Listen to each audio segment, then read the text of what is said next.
Bem-vindos ao US Sports MPT, eu sou o Pedro Viana e, Ricardo, com esta vitória dos Red Sox deve estar assim um bocadinho chateado, não? Eu sou o Ricardo Silvestre. O que é que te faz pensar isso? Há alguma coisa em mim que te possa fazer chegar a essa conclusão?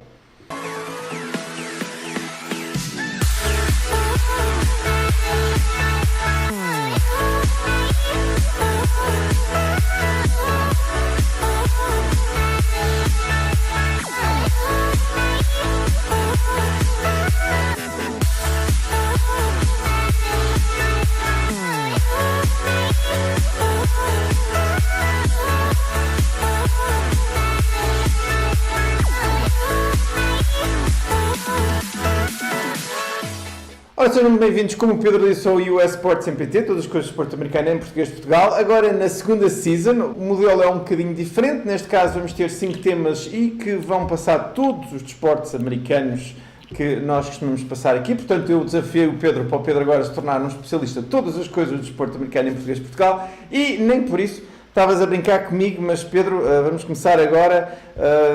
Os Red Sox são novamente os campeões. Depois de a vitória contra os LA Dodgers. Começo por ti, Pedro, o que é que tu achaste desta vitória dos Red Sox? Bem, os Red Sox acabaram por mostrar que são a equipa mais completa da MLB, passa a redundância terem ganho o título da World Series, mas de facto mostraram os Red Sox que depois das revoluções que foram montadas nesta equipa, com a introdução do sistema Moneyball, com muita análise estatística, mas também juntando jogadores de qualidade, esta equipa tem um ataque demolidor, para grande tristeza tua e dos teus New York Yankees, já que são eternos rivais, e estes Boston mostraram que, mesmo jogando na World Series contra uma equipa dos Dodgers, que também tem um ataque muito forte, que não havia hipótese para os Dodgers conseguirem contornar todo o poderio da equipa de Boston. Depois foi engraçado ver, interessante ver a prestação do pitcher David Price, ele que era muito criticado pelas suas prestações nos playoffs, mas desta vez, ainda por cima,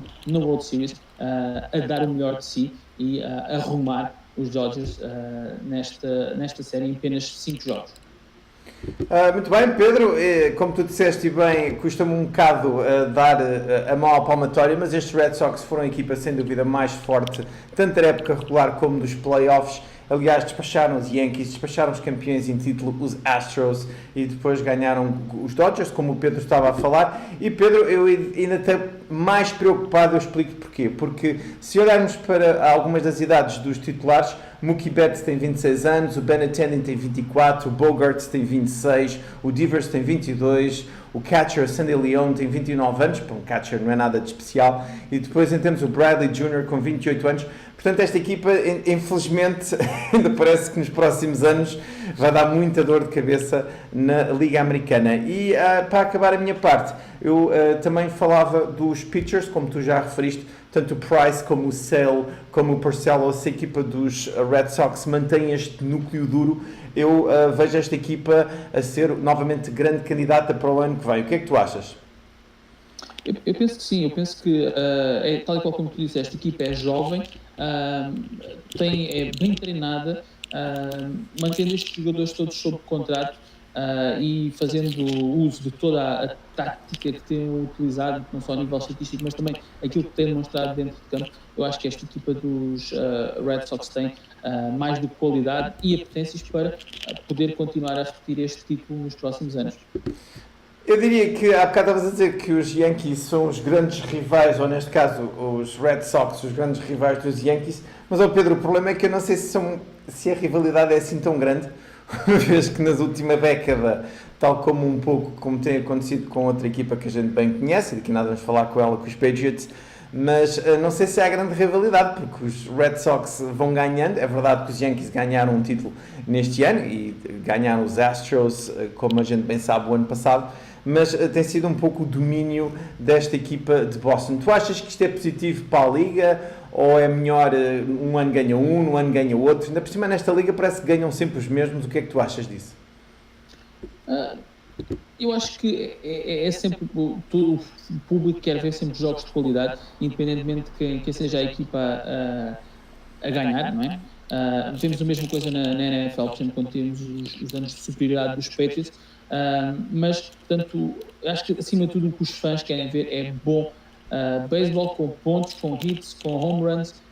Portanto, se os Red Sox, para além de vencerem, são uma equipa que são espetaculares a jogar, têm um beisebol com um grande poderio atacante que dá espetáculo. Portanto, eu penso que, como é óbvio, para os rivais não vai ser muito agradável serem sempre os mesmos a ganhar, mas eu acho que para a Liga é positivo no ponto de vista em que se há uma equipa a praticar bom beisebol a ganhar todos os anos, isso obriga as outras equipas a irem atrás e a tentarem alcançá-los e chegar ao seu nível. O que eu acho verdadeiramente irritante é continuar a ver os fãs dos Red Sox ainda com a postura dos coitadinhos. Ai, coitadinhos de nós, que ninguém nos respeita. Nós somos uma equipa acossada. Oh, shut up. Vocês ganham não todos os anos, mas têm andado a ganhar ultimamente e ainda seguramente vão ganhar ainda mais anos a seguir. E isso vou puxar para ti então. Fala-nos do que é que vamos aqui trazer a seguir. Bem, vamos falar agora um pouquinho de NFL e vamos começar por falar daqueles que são, ou daquelas que são as equipas que estão neste momento no topo de cada uma das conferências. Começamos pela Conferência Nacional, onde neste momento temos a liderar a conferência os Los Angeles Rams, ao fim de 8 semanas com 8 vitórias e 0 derrotas, são a única equipa que ainda não sofreu qualquer derrota na Liga. Temos também, logo a seguir, os New Orleans Saints, com 7 vitórias e 1 derrota.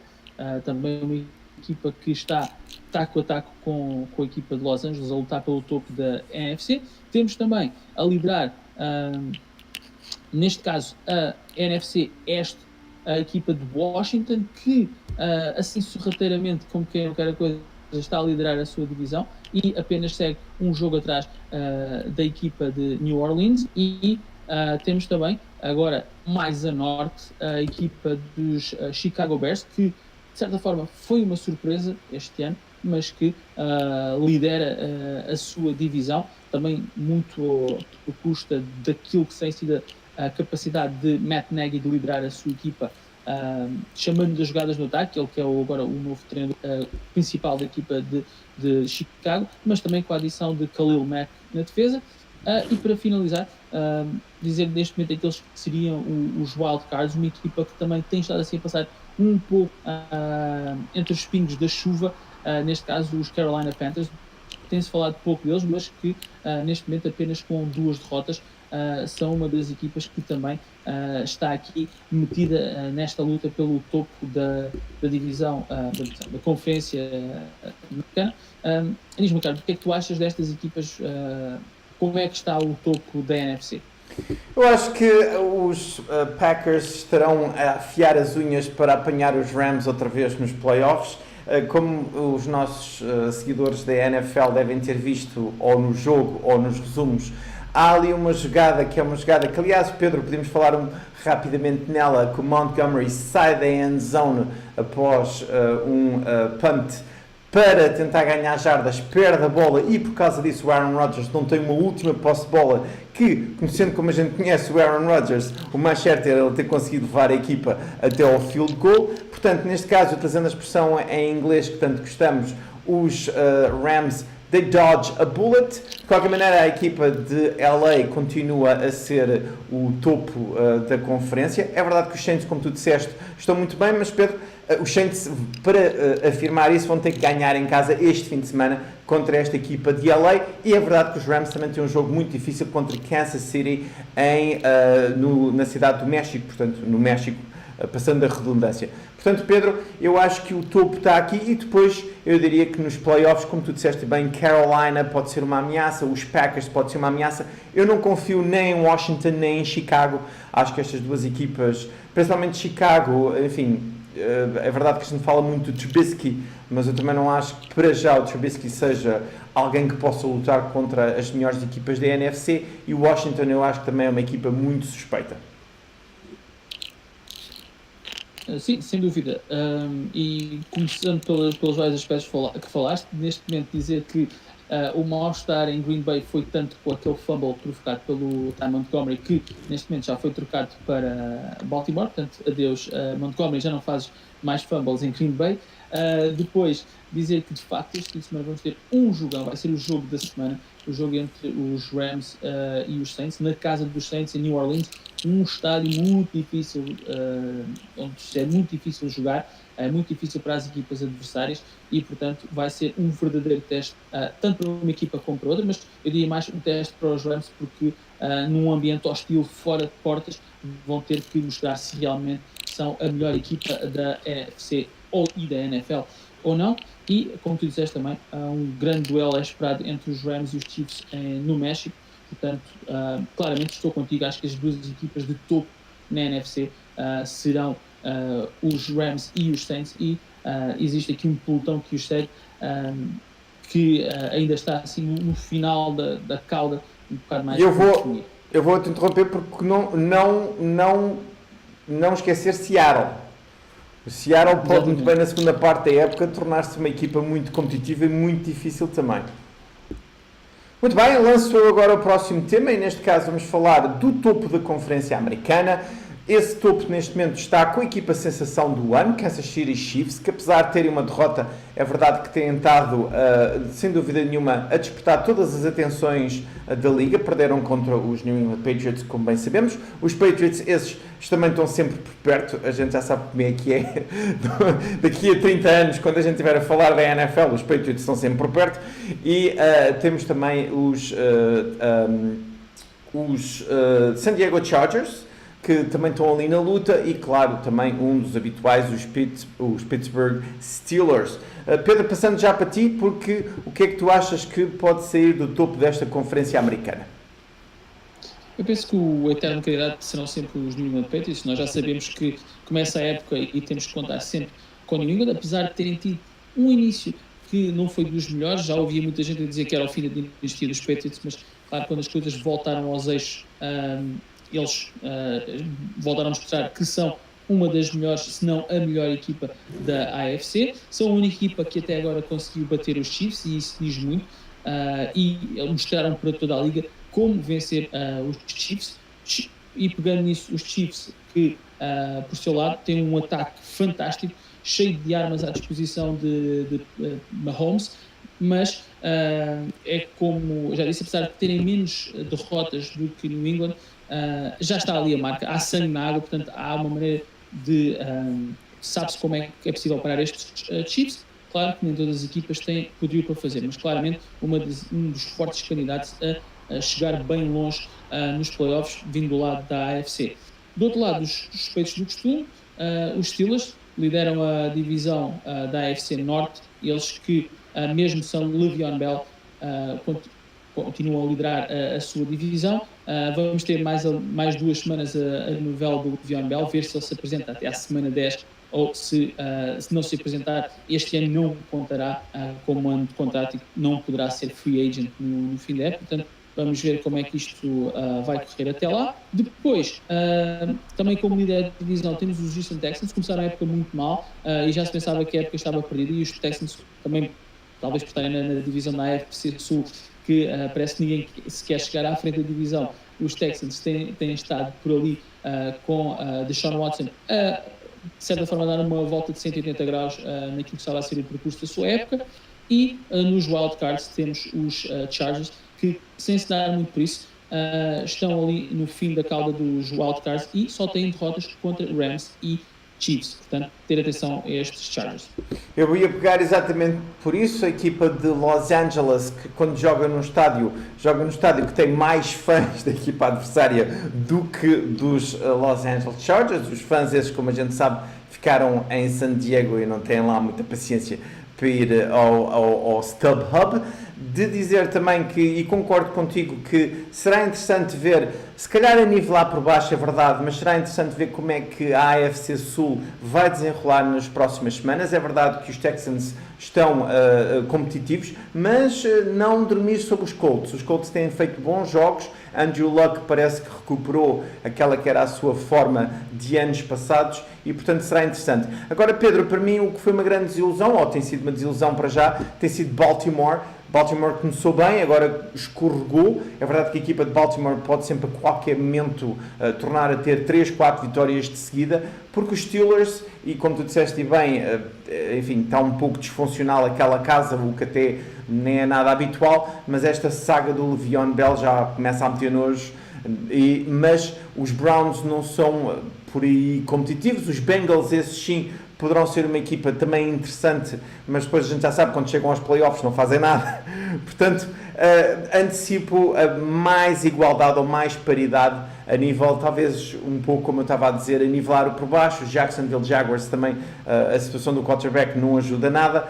Os Oakland Raiders são uma piada. Portanto, Pedro, eu também não vejo muito bem, ou vejo, quer dizer, como tu, o topo, e esse aí é que vão discutir até ao final. Sim, acho que não deverão haver grandes alterações daquilo que é o panorama atual. Portanto, passará por estas equipas que nós estamos a falar, a presença da AFC nos playoffs. Portanto, não vejo aqui haver grandes surpresas. Claro, ali os wildcards ainda podem sofrer alguma mexida. Eu penso que os Chargers terão quase de certeza absoluta o seu lugar dos wildcards garantido. É saber quem conseguirá o outro wildcard. Provavelmente será alguma das equipas da AFC Norte. Muito bem, vamos agora mudar de tema outra vez e neste caso vamos falar, Pedro, sobre as International Series. International Series que em particular em Londres terminaram com este último jogo entre a equipa de Jacksonville e a equipa dos Philadelphia. Novamente estádios cheios, novamente muito entusiasmo, novamente, e das pessoas que eu ouço nos Estados Unidos, ou os podcasts que eu sigo mais atentamente, gosta de tudo gosta, tanto na costa este como na costa este, toda a gente gosta de jogos logo pela manhã, uma coisa muito egocêntrica dos americanos, mas a gente sabe como é que eles gostam de acordar, fazer o seu café, ligar a televisão e está a dar futebol americano. É verdade que houve um jogo no International Series que começou às 6 da tarde, para coincidir com 1 da tarde dos Estados Unidos, mas aparentemente o futuro é ter jogos na slot da 1 da tarde cá na Europa. Os jogos são um sucesso, como eu estava a dizer. É verdade que temos tido azar que ano após ano não conseguimos ter um match-up entre duas equipas que tenham recorde positivo de vitórias e derrotas, mas até, Pedro, deixa-se dizer que alguns jogos até foram interessantes, como foi o caso de Tennessee contra os Chargers, com o jogo a ser decidido na última jogada, naquela jogada para conversão de 2 pontos com Vrabel. Continua a falar-se o mesmo, Pedro, e passando para ti, que é quando é que temos uma equipa da NFL na Europa? Tem havido algumas conversas, eu inclusive publiquei um artigo no A Donaldização da NFL sobre o facto dos Chargers é que podiam vir para Londres. O que é que tu vês o futuro? Continuamos a ter 3 jogos? Continuamos à espera que as coisas mudem só em 2022? O que é que tu achas?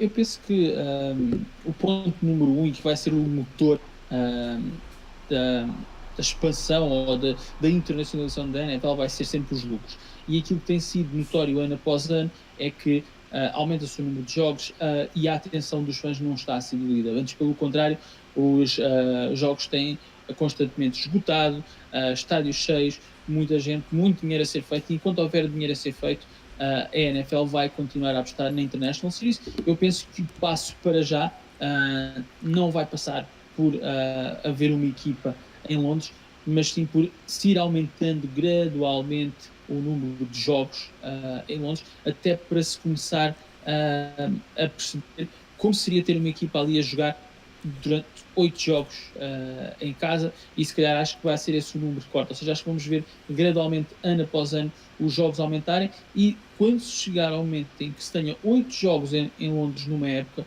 e estiver sempre esgotado, aí será a altura em que teremos uma franchise a ser baseada em Londres e a disputar jogos na NFL, mas nem está, portanto, por palavras do comissário, isso é condicionado para já no futuro imediato, nem termos um Super Bowl a ser disputado em Londres.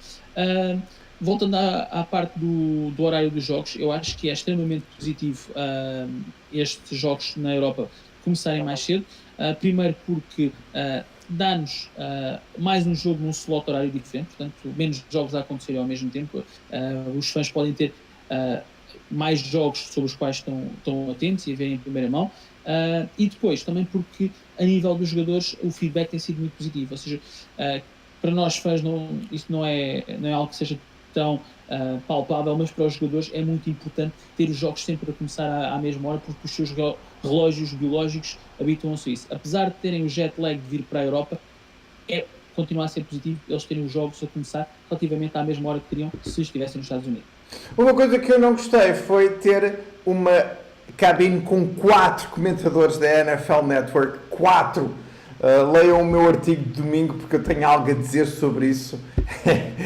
É gente a mais e eu não sei se estas invasões americanas ao Reino Unido, se a coisa vai resultar bem. Dizia-te eu, Pedro, que não esquecer que temos também o estado de Tottenham, que vai começar a ser utilizado para jogos da NFL, inclusive, e como vocês sabem, ou quem segue mais a NFL, inclusive com a possibilidade de ter 2 relevados diferentes, portanto um relevado para o nosso futebol e um relevado para o futebol americano, e é só fazer deslizar um sobre os carris e o outro sobe, e aquilo é uma obra de engenharia fantástica. Também, Pedro, houve a conversa do Said Khan, que é o dono do Jacksonville Jaguars, ter querido comprar o Wembley Stadium, que depois até não se concretizou, diga-se de passagem, mas causou algum frisson.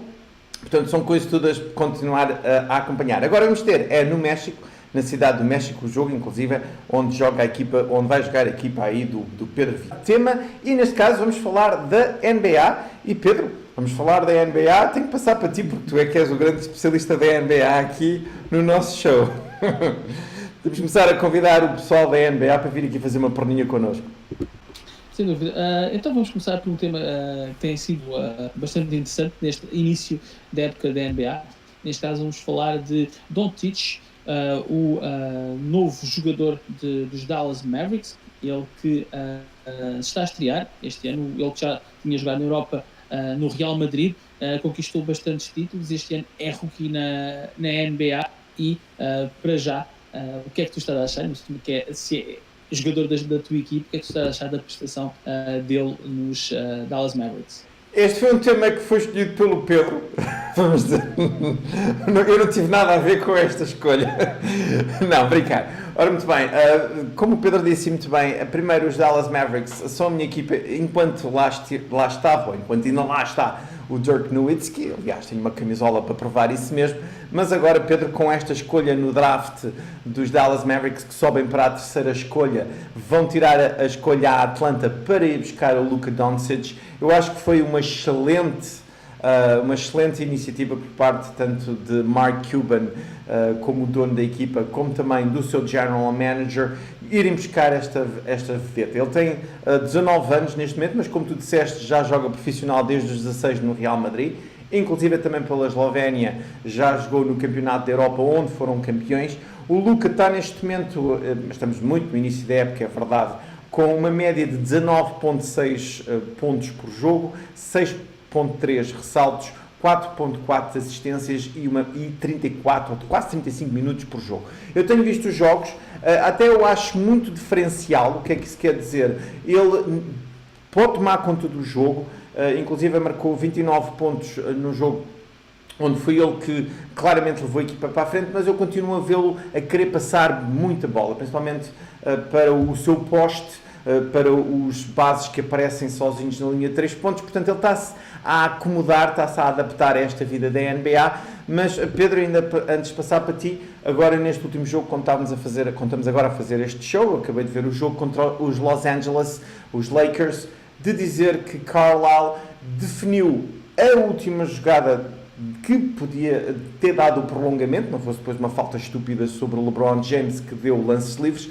mas ia eu acabar que o Doncic, o Luka, foi o jogador que o treinador principal de Dallas disse assim: é para ti a jogada para marcar o sexto para irmos a prolongamento contra Los Angeles. Isto é um rapaz de 19 anos e acabou de chegar à liga e jogou 7 ou 8 jogos, e o treinador principal da equipa está a dizer: toma, a equipa é tua, vai lá, neste caso, ou ganhar o jogo ou empatar o jogo, porque é em ti que confiamos.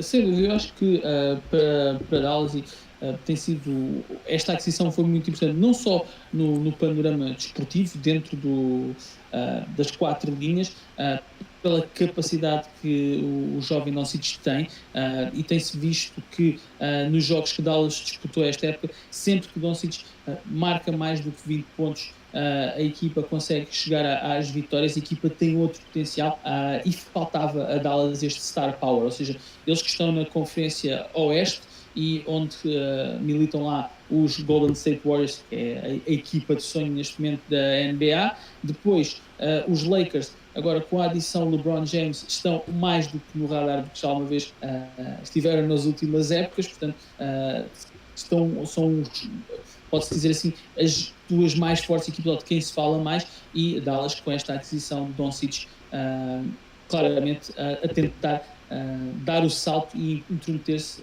também no meio dessa luta. É claro que tem menos armas comparativamente com os Golden State Warriors, por exemplo, mas eu acho que foi uma brilhante jogada dos Dallas Mavericks terem ido buscar Doncic, e de facto está a dar outro ímpeto e outra assertividade à equipa, e principalmente a fazer despertar o interesse dos fãs, porque Dallas é uma cidade de futebol americano, toda a gente quer saber dos Cowboys, e Doncic ajuda a que os Mavericks retenham alguma dessa atenção.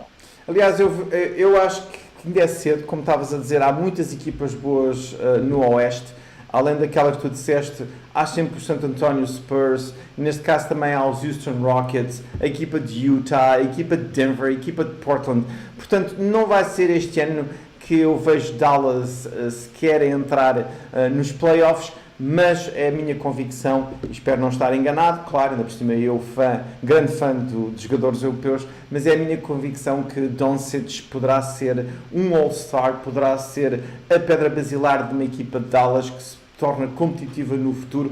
Eu tenho grandes esperanças que assim seja.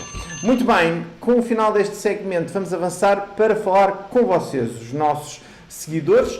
Vocês podem, através do YouTube, deixar um comentário na caixa de comentários, passando a redundância, neste caso US Sports em PT no YouTube, ou YouTube/US Sports em PT, e também na nossa conta do Twitter. E nem de propósito vamos já começar aqui com o Fernando Moraes. O Fernando Moraes que nos diz o facto de só efetuarem... no futebol americano, o Fernando Moraes tem uma pergunta, e Pedro, podes responder tu.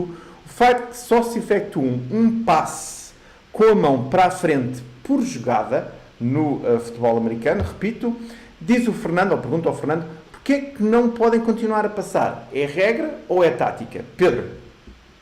Bom, a regra é que para a frente só se pode passar uma vez e a bola tem que estar atrás da line of scrimmage, a linha de onde saiu a bola, mas a partir daí podem-se fazer tantos passos para o lado ou para trás quanto se quer, tal como no rugby. A única diferença é que a bola de futebol americano tem umas trajetórias um bocado mais estranhas que a bola de rugby, e ao contrário do rugby, no futebol americano, assim que a bola cai no chão é fumble, é perda de posse de bola, e portanto as equipas não o fazem, não porque não o possam, mas sim porque é muito arriscado e a probabilidade de perder a bola é elevada, portanto é por isso que não se faz. Apesar de há pouco tempo os Tampa Bay quiseram fazer assim uma jogada um bocado à rugby e quase que tinha resultado. Vamos agora a um outro comentário, neste caso do Flávio Fonseca, que nos pergunta qual é para vocês a equipa mais talentosa na NHL desta temporada. Boa pergunta, Flávio. Aliás, dizer que nós vamos falar da NHL e também da NASCAR, não no programa de hoje, mas está prometido. E neste caso eu fui buscar aqui, neste momento, a classificação da NHL, à medida que fazemos este programa. Temos Nashville, tem 18 pontos, Tampa Bay com 17 e Toronto com 16. E eu diria, respondendo então ao Flávio, que os Tampa Bay Lightning são sem dúvida nenhuma a equipa mais glamourosa neste momento da NHL, com Stamkos a liderar as tropas, mas também Toronto, desde que foram buscar o John Tavares aos New York Islanders, a juntar também ao Matthews, que já lá está. Portanto, uma equipa de grande talento, digamos assim. Do outro lado, na costa oeste, é estar atento aos San Jose Sharks, que foram buscar aquele que é sem dúvida nenhuma a melhor defesa da liga, o Carlson, e podem ser também uma equipa a competir. Colorado está a surpreender pela positiva para início da época, e depois temos os Winnipeg Jets, que também prometem. A juntar a Nashville aos Predators, que tem uma defesa que é absolutamente fora de série, como nós sabemos. Muito bem, vamos continuar. E Pedro, neste caso, O Rick Fazeres Papi pergunta ele se os Eagles ainda vão recuperar e ir aos playoffs.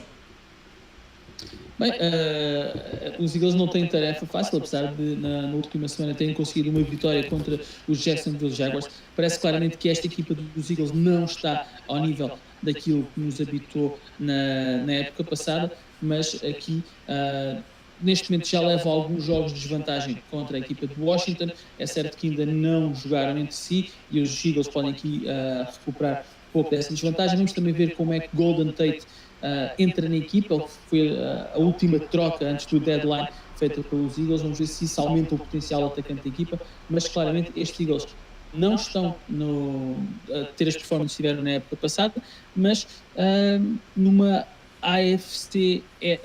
uma NFC Este que ninguém parece que quer fugir com a dianteira da divisão, pode ainda ter uma hipótese de chegar aos playoffs.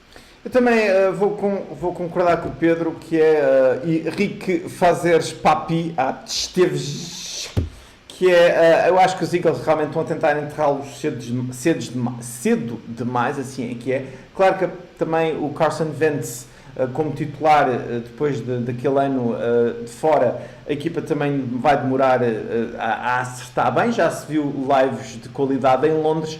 Portanto, eu acho que os Eagles estão claramente na luta por ir aos playoffs. E, nem de propósito, Pedro, vamos acabar com o Hugo Sabugo, o nosso amigo que tantas vezes nos escreve e que bom que ele está desse lado. Que temos um minutinho que pergunta ao Hugo se a Amari Cooper é a solução para os Cowboys no jogo a passe. Diz ele, abraços a todos, abraço a ti também.